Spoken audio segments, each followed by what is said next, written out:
He humiliated the girl in front of hundreds of guests and suggested she abandon her poor father for wealth. But her response silenced everyone. See how the ball ended. Subscribe and write in the comments which city you are watching from. The mansion rose against the night like a glittering monument to wealth, its marble columns glowing in the soft illumination of lanterns that lined the sweeping driveway. Guests arrived in sleek cars that reflected the light in sharp glimmers, every door opened by a uniformed valet who bowed as though the evening itself were royalty. Inside, the great hall stretched into seeming infinity. A ceiling of carved plaster bloomed above crystal chandeliers, each light scattering against gilded mirrors mounted along the walls. The floor gleamed with polish, the veins of marble catching every glint of color from gowns and jewels that floated across the room. It was the kind of room designed not for comfort, but for spectacle, a stage where every glance, every laugh, and every raised glass became part of a carefully orchestrated performance. The orchestra began its opening waltz, strings swelling, the low roll of the double bass carrying beneath. Conversations shifted into place like well-rehearsed dialogue. Men in tailored tuxedos leaned closer to one another, speaking in hushed tones of business, stocks, and influence, while women in gowns that shimmered like liquid silver exchanged compliments that sounded more like challenges. Waiters drifted between them, carrying trays of champagne and hors d'oeuvres that few touched, but everyone accepted. For to hold a glass was to hold status. Photographers circulated carefully, snapping candids that were anything but candid, knowing precisely where to point the lens when a senator's smile met a tycoon's handshake. The event was called a charity ball, and technically it was. The invitations boasted about raising funds for community schools and medical programs. Yet beneath the surface, it was not about children in crowded classrooms or families in need of care.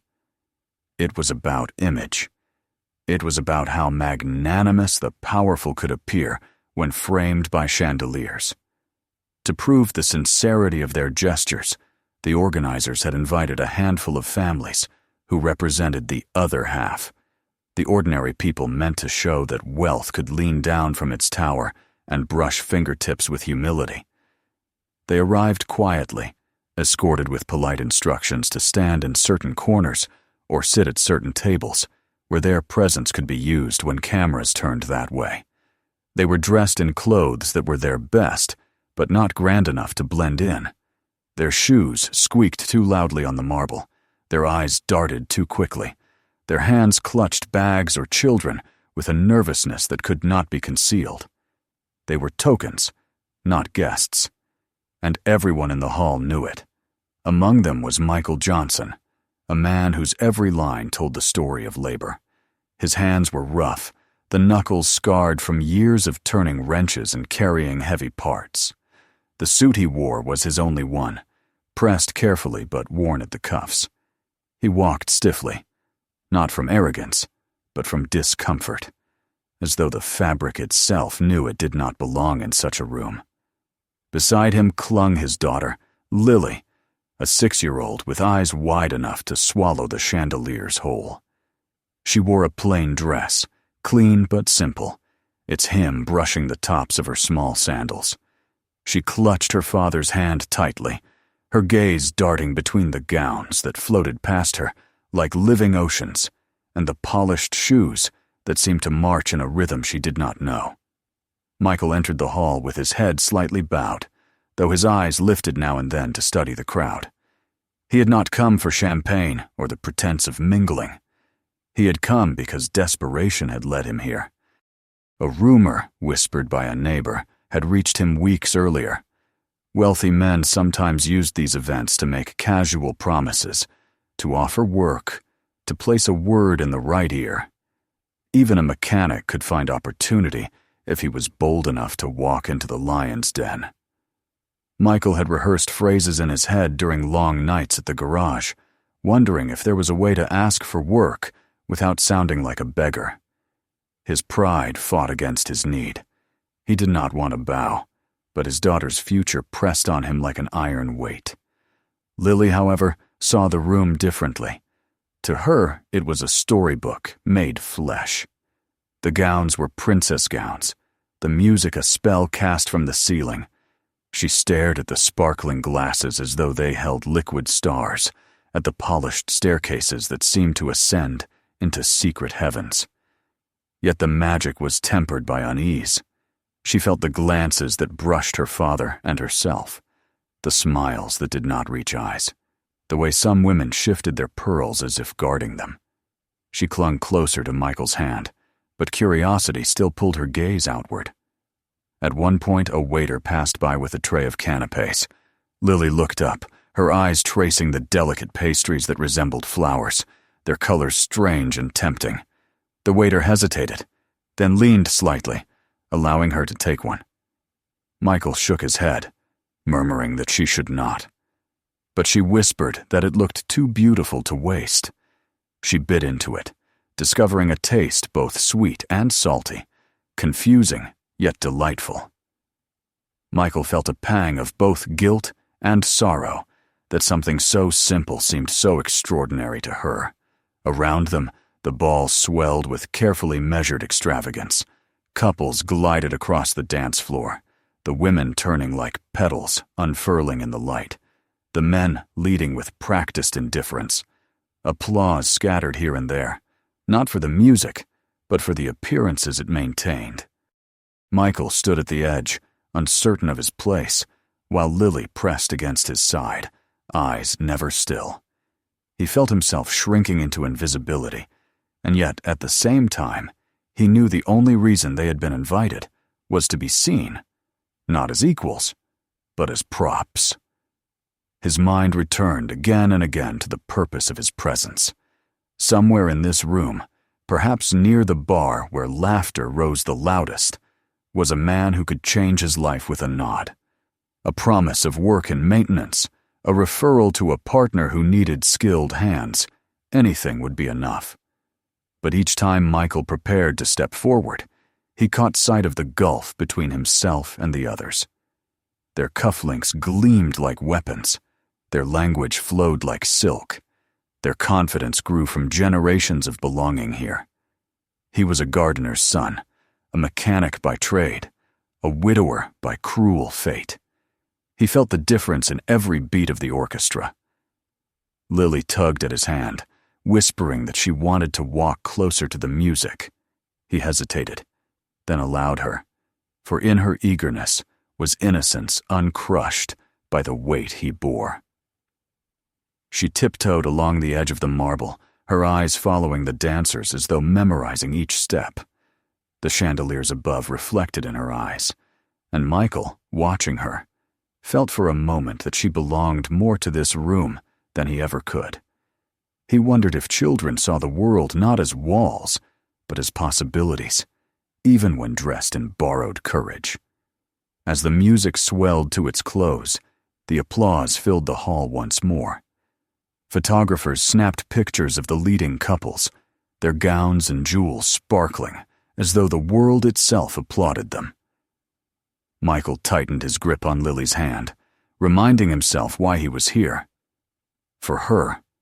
For the chance to place food on their table without wondering how long the bills could wait. For the possibility that behind one of these gilded doors lay opportunity, if only he could find the strength to ask. The night had only just begun, and already the tension in his chest felt like stone. He stood among chandeliers, among laughter and champagne, a man out of place, carrying his daughter like both shield and torch.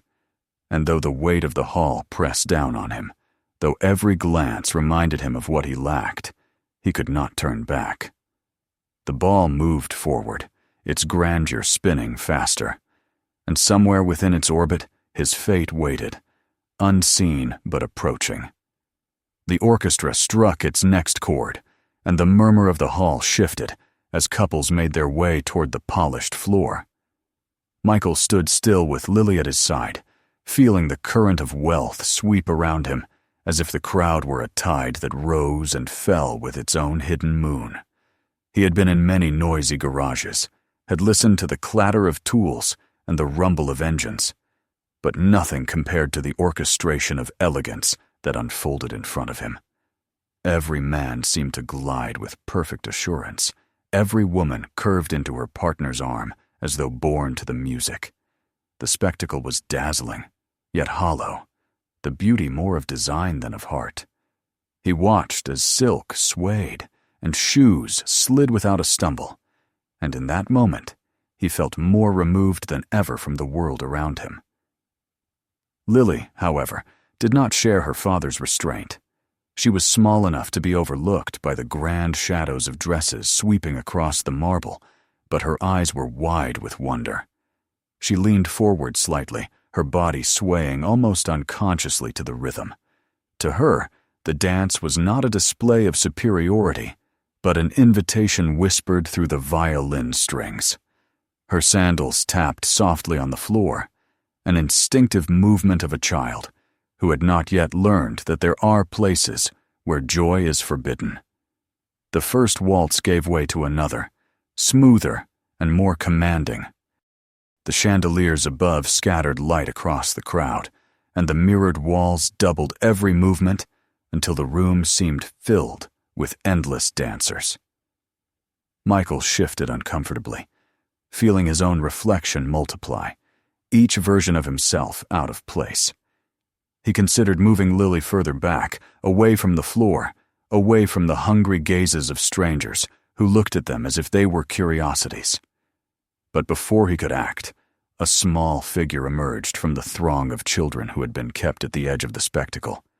It was Thomas Gray, the son of Victor Gray, the man who hosted the evening.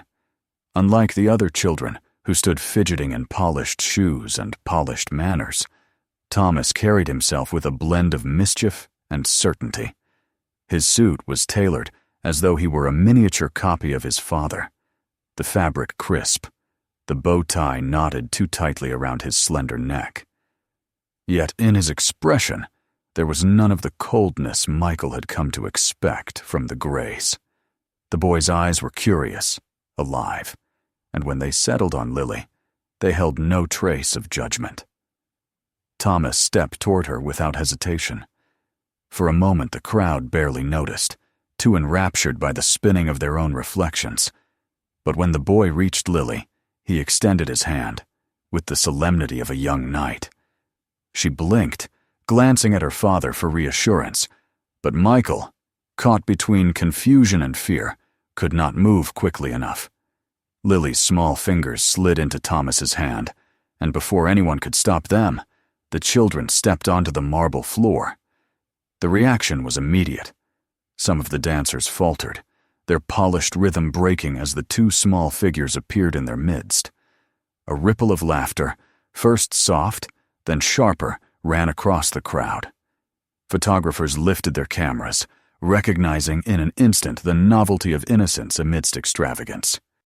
Michael's heart pounded as he watched his daughter, his instinct urging him to pull her back. Yet something stronger held him in place. The music swelled. Thomas placed his hand awkwardly at Lily's shoulder, and she, uncertain, tried to mimic what she had seen from the adults. Their first steps were clumsy, mismatched to the grandeur of the hall. Shoes scraped, sandals slipped. A burst of laughter escaped from a corner where jeweled guests found humor in the sight. But then, something shifted. Lily straightened her back the way she had seen the women do. Thomas adjusted his stride, slower now, gentler, guiding without force. And together, they began to move with a rhythm that was their own, imperfect, yet alive. The orchestra seemed to sense it. The violin softened, the piano lingered on each chord, as though the music itself bent toward the children. Around them, the dancers slowed, forming a ring that widened gradually until the children stood at its center, illuminated not just by the chandeliers, but by a stillness that no one had expected. What began as comedy unfolded into something else, something unpracticed and real. Michael's chest tightened. He could hardly breathe as he watched Lily's bare toes skim the marble, her dress fluttering with each turn. Her face carried both concentration and delight, the innocence of a child who did not yet know that people were watching, judging, calculating. For that moment, she was not poor, not out of place. She was only a girl dancing because her heart told her to move. The laughter died. In its place came silence, a silence more profound than applause. Guests leaned forward unconsciously, eyes fixed on the small pair moving in the center of the room. Their steps were not smooth, but they were courageous. And courage has a way of piercing through silk and jewels like sunlight through glass. A few whispered among themselves, not with ridicule now, but with something like surprise, even respect. Thomas whispered something to Lily, though the words were lost beneath the music. Whatever he said drew a small smile to her lips, and she twirled a half-turn, her sandals slipping, but her body steady. Their movements were untrained, yet the sincerity of their effort radiated across the hall.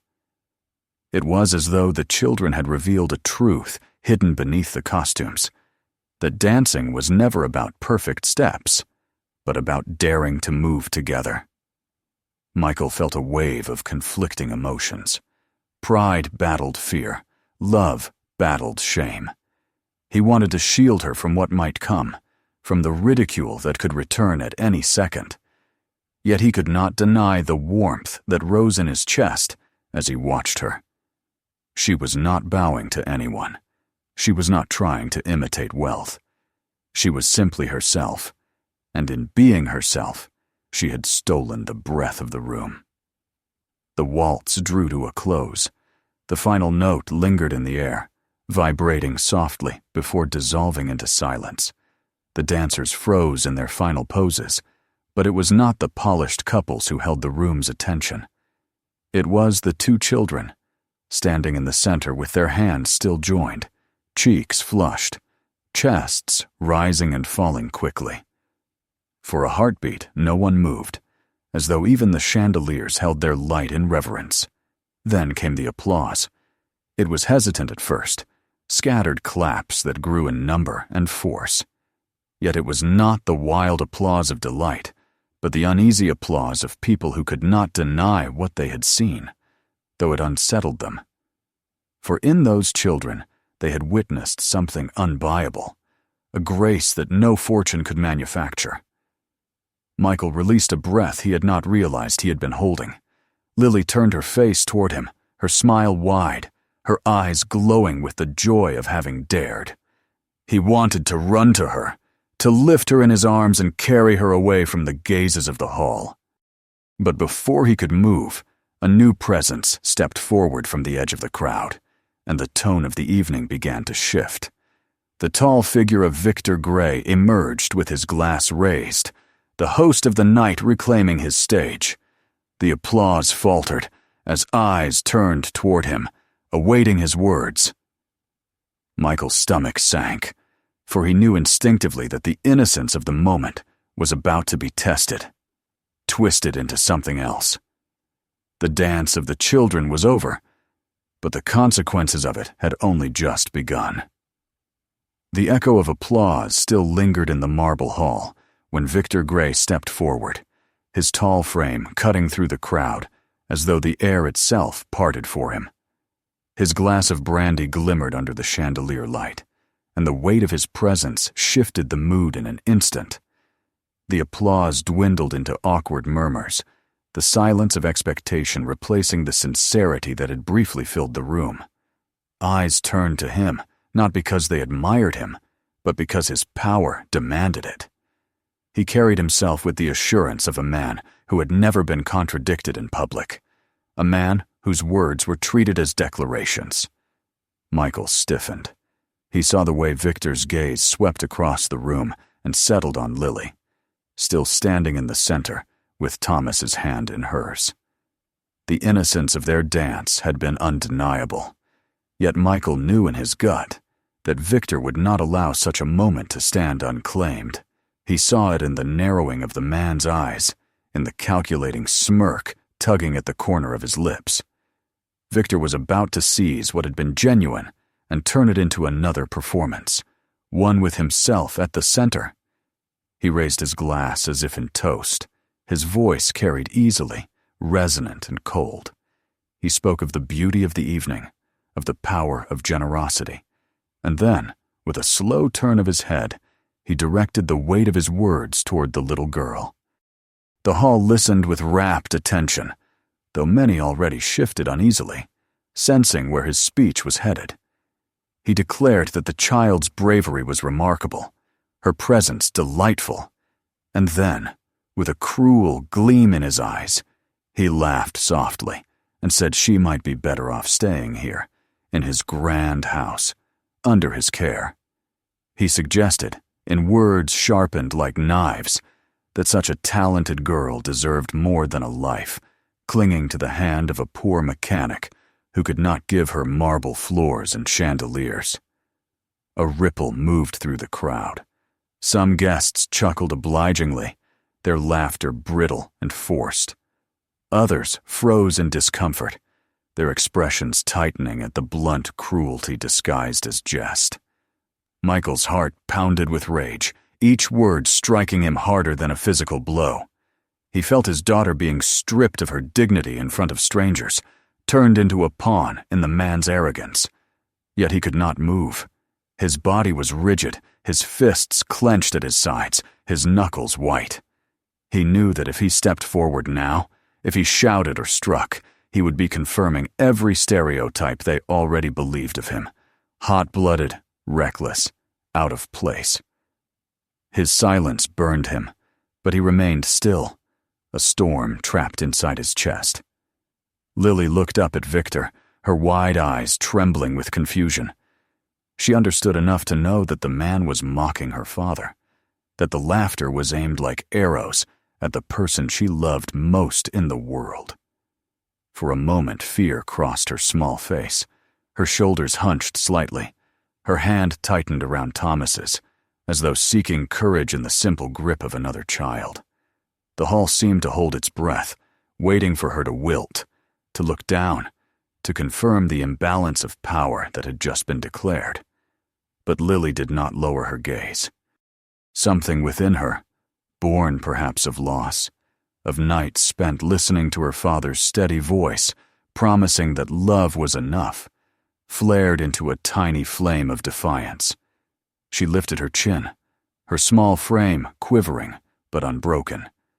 She answered not with grand words or rehearsed phrases, but with the clarity of a child's honesty.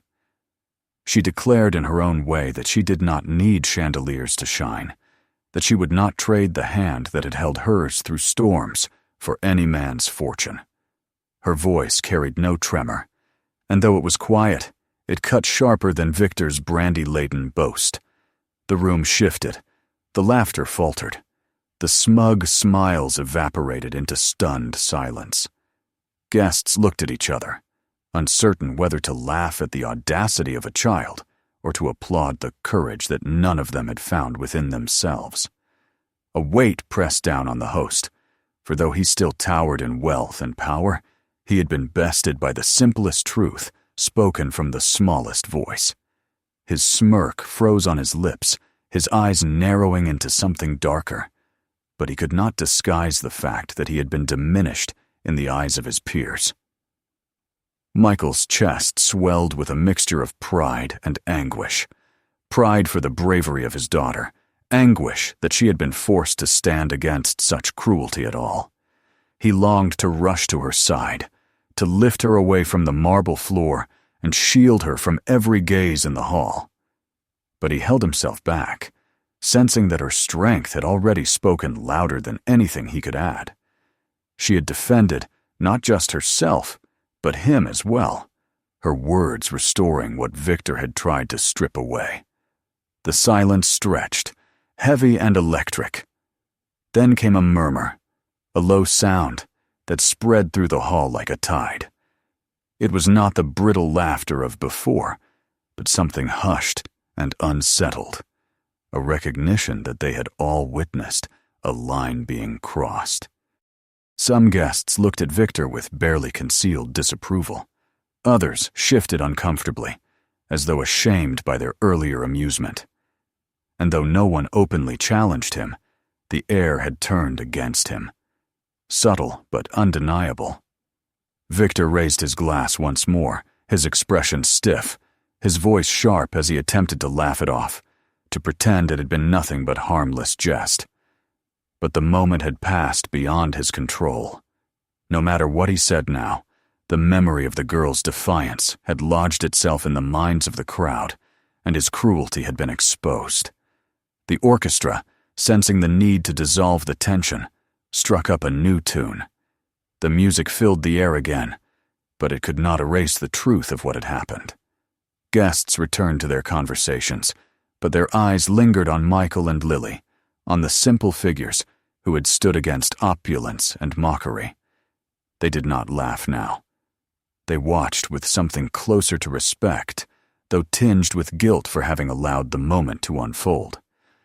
Michael finally stepped forward, his hand reaching for Lily. She came to him, her small fingers sliding into his with relief. He bent slightly, his eyes meeting hers, and though he did not speak, she felt the weight of his pride and love in the strength of his grip.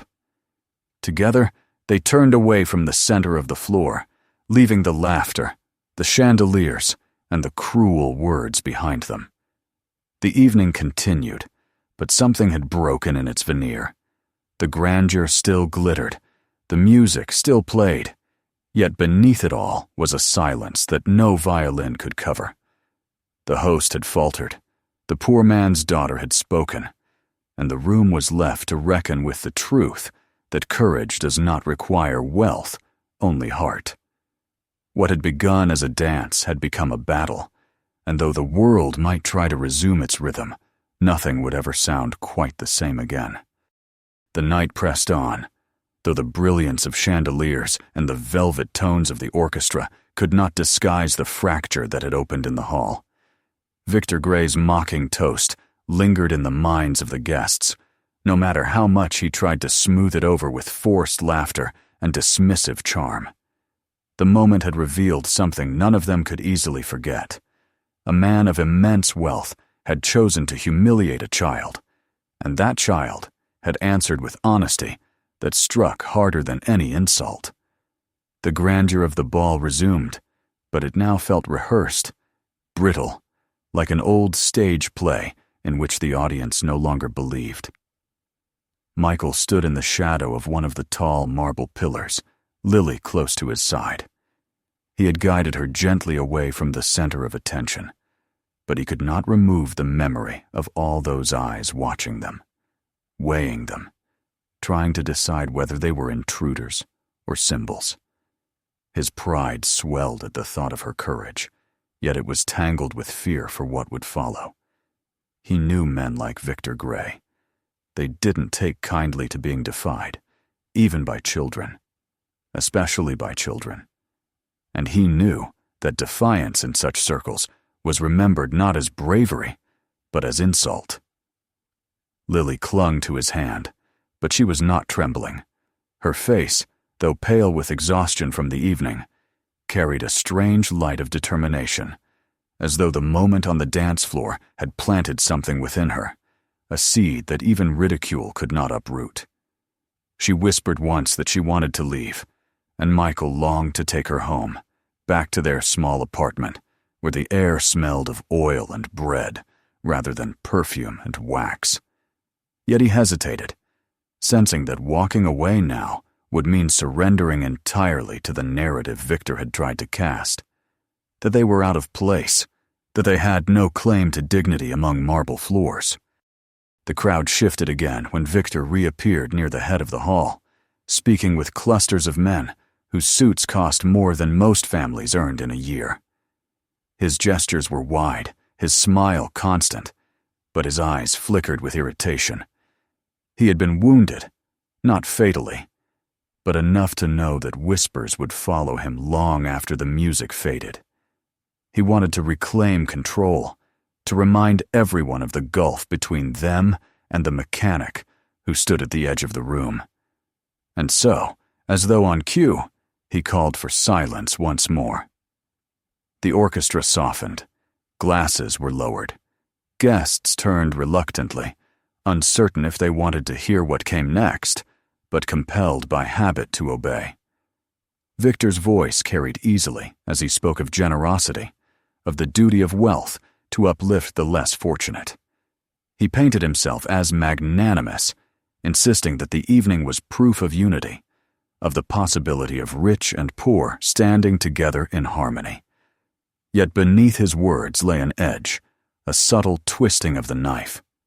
He gestured toward Michael and Lily, not by name but by description, framing them as symbols of what the wealthy could do for the needy, how charity could lift even the humblest into moments of grandeur.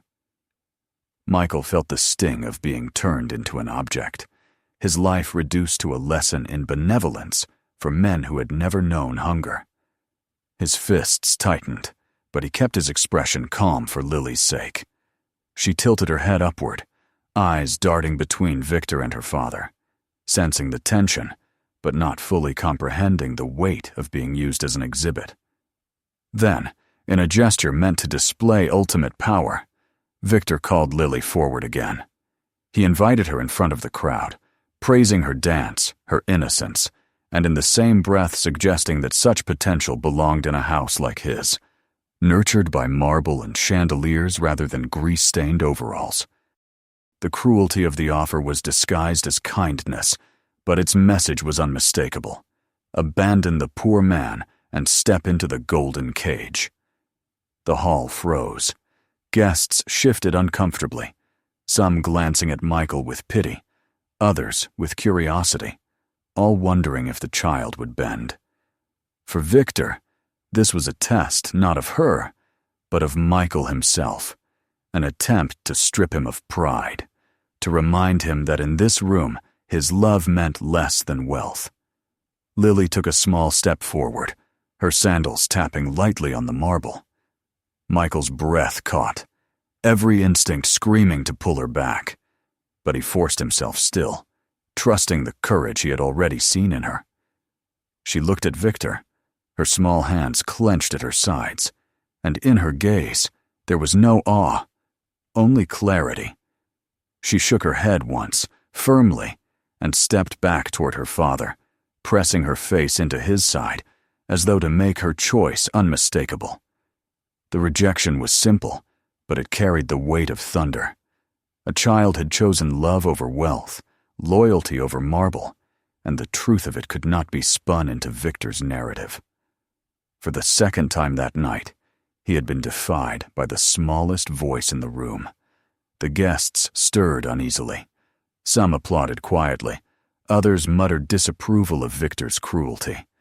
But the fracture had widened into something irreparable. The image he had tried to project cracked before their eyes, and in its place rose a different one, a father and daughter standing together, poor but unbroken, holding more dignity in their clasped hands than all the jewels in the hall. Michael bent to lift Lily into his arms, her head resting on his shoulder, her eyes already closing from the exhaustion of the night. He carried her through the crowd, past faces that no longer looked at him with disdain, but with something far more complicated: respect, shame, even envy.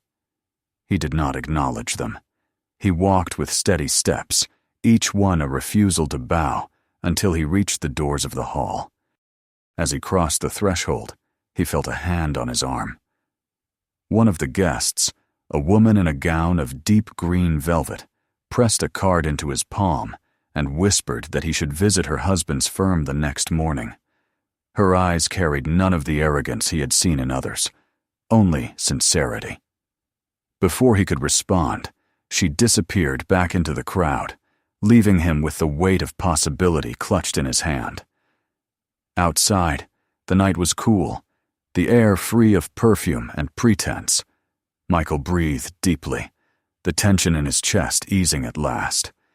He looked down at Lily, who stirred faintly, and whispered something in her sleep about dancing again one day. He smiled, tears pricking his eyes, and kissed her forehead. He knew the road ahead would not be easy. He knew Victor and others like him would continue to sneer, to test, to humiliate. But tonight had revealed something stronger than marble or chandeliers. They had walked into the hall as symbols, as props for the wealthy. They walked out as themselves, carrying a truth that no ridicule could erase. Lily had chosen him, and together they had shown that dignity is not bestowed by fortune, but held in the quiet strength of love. The ball continued without them, music echoing across marble and mirrors, but its story had already shifted. In whispers that would travel beyond the mansion, people would speak not of Victor's grandeur, but of the mechanic's daughter who danced and refused to bend. And though Michael returned to his modest apartment with nothing more than a card in his pocket and his sleeping child in his arms, he carried something greater. He carried the knowledge that they hadn't been broken, that they had walked through humiliation and emerged with their pride intact. It was not a fairy tale ending, not wealth suddenly bestowed or fortunes changed overnight. It was something quieter, rarer. It was the beginning of a legacy not written in marble, but in memory, in the story of a little girl who dared to dance and to choose love over gold. And that, Michael realized, as he laid Lily in her small bed and brushed her hair from her face, was a kind of richness no man could take away. If this story moved you, make sure to subscribe so you don't miss the next one. Take a moment to check out our other videos for more powerful stories still to come. And don't forget to share this video with your friends and family. Some stories are too meaningful to keep to yourself.